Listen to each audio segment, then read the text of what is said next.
Dice Fidanza que la desviación autoritaria de Milei se chocó contra la pared del Senado, que ejecutó a sus dos candidatos para la Corte en una decisión que va a tener profundidad histórica. Era un gobierno débil, que eligió el riesgoso camino de llevarse todo puesto parecer fuerte. Ahora es un gobierno débil que parece débil. En lugar de buscar consensos para ampliar su base política, Milei sucumbió a los delirantes consejos de Santiago Caputo y los enconos personales de su hermana. Trasladó primero a la economía y luego al plano institucional la idea maximalista de la motosierra, un vamos por todo, con poco apego, según los cánones del liberalismo, con las libertades civiles y el sistema republicano, pero su mayor error fue romper con Macri, que ya lo había salvado demasiadas veces de un desenlace como el que le pasó el jueves pasado. El riesgo estaba a la vista de todos. Solo faltaba que Macri acordara de manera tácita o explícita con Cristina para que Milei perdiera el control del Congreso. Lo corrieron durante 1 año y medio con el cuco del kirchnerismo, hasta que le armaron la lista en la ciudad y ya no tuvo nada para perder. Un Adorni por 2 jueces de la Corte no parece el mejor negocio. Cristina impuso su línea, hay que voltear a los 2 jueces, incluido el amigo Lijo, para ocasionarle un daño político a Milei en su peor momento. Necesitaba además dar un golpe de poder que retumbara en la Corte Suprema, que tiene que analizar su condena.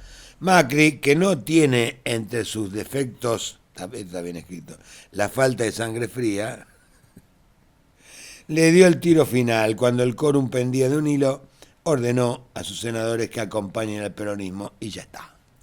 Desesperado, Santiago Caputo quiso suspender la sesión por decreto y Villarruel abortó la maniobra. Milei se jactaba en entrevistas que a él no le interesaba la política, que de eso se ocupaban su hermana y Santiago, porque claro, él estaba para cosas más importantes como la economía. Nunca entendió que su cargo es político.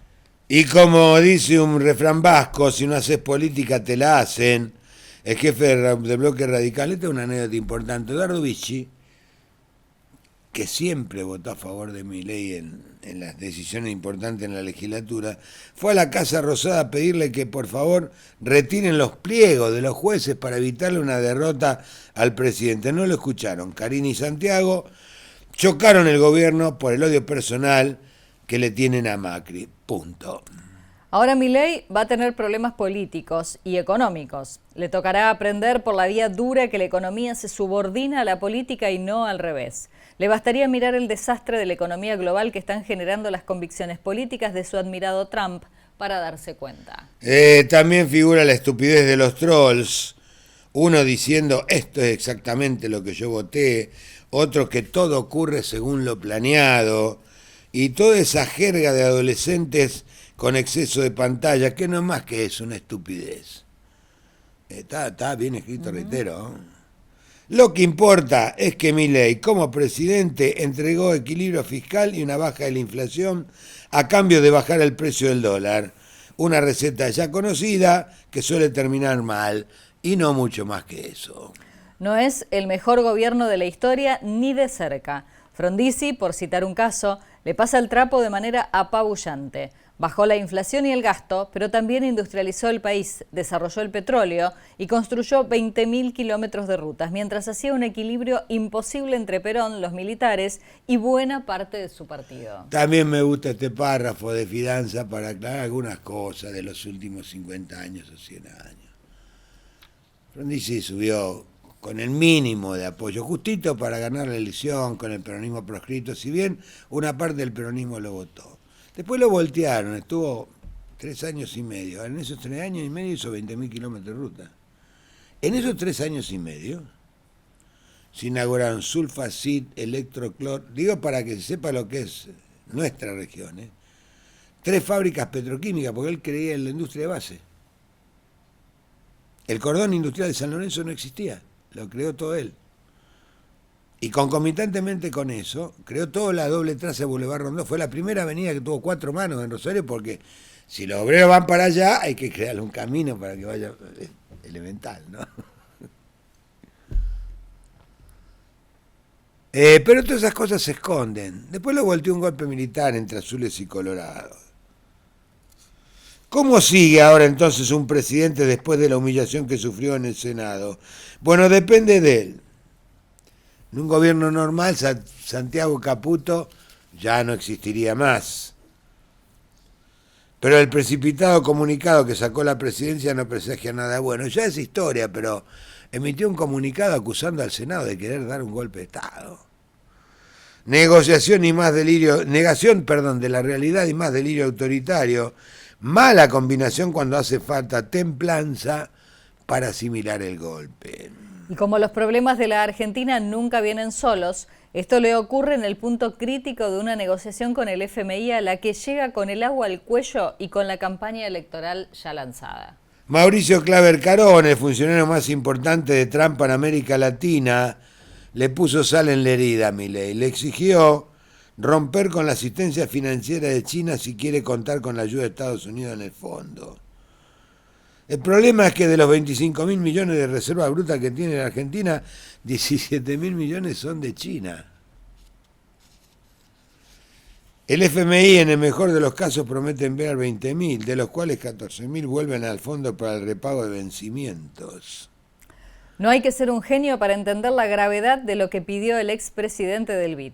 Se llama devaluación, por jodidos ni golpistas, sino porque no hay dólares. Una palabra que le cae al gobierno en un muy mal momento porque la inflación está repuntando, aunque haya emisión cero, ponele. A mediados del año pasado pudo hacer una devaluación compensada del 10% y avanzar en su régimen cambiario más flexible, pero se engolosinó con la estabilidad fácil que te da el dólar planchado. Nada nuevo, el mismo populismo que cambiaron y cultivaron Cristina Macri y Massa hasta que ya no se pudo. Milei dilapidó su momento dorado en un auto de celebraciones desbordadas. Le faltó esa percepción de riesgo que separa al político experimentado de aquel que tuvo un golpe de suerte.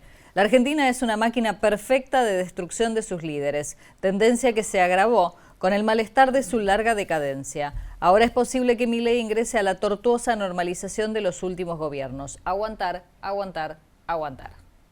Creo que un buen resumen. Muy bueno. Un excelente resumen de esto que nos está pasando. ¿Y cómo abre el día de hoy? Y con muy malas perspectivas. A punto tal que muchos de... A mí me da temor esto que está pasando, porque no ven en el horizonte quién se haga cargo. Porque esto, sinceramente, es una estudiantina que empezó hace 2 años. Un chico loco, con problemas, con los padres, que empezó a los gritos. Y como mucha gente cree que las cosas se solucionan a los gritos, porque mucha gente en Argentina lo cree, ¿o no? Sí,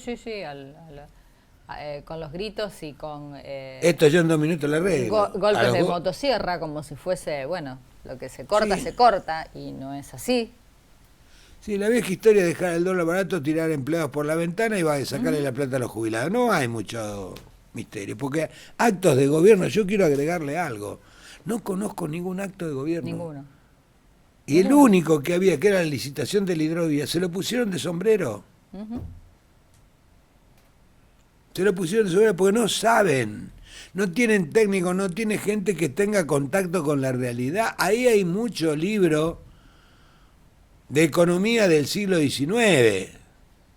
Y algo de algunos economistas que aparecieron después del 80 con la crisis de las hipotecas, de la deuda de los países de Latinoamérica sobre todo.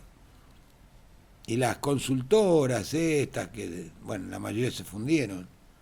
Y la especulación financiera, pero no hay otra cosa.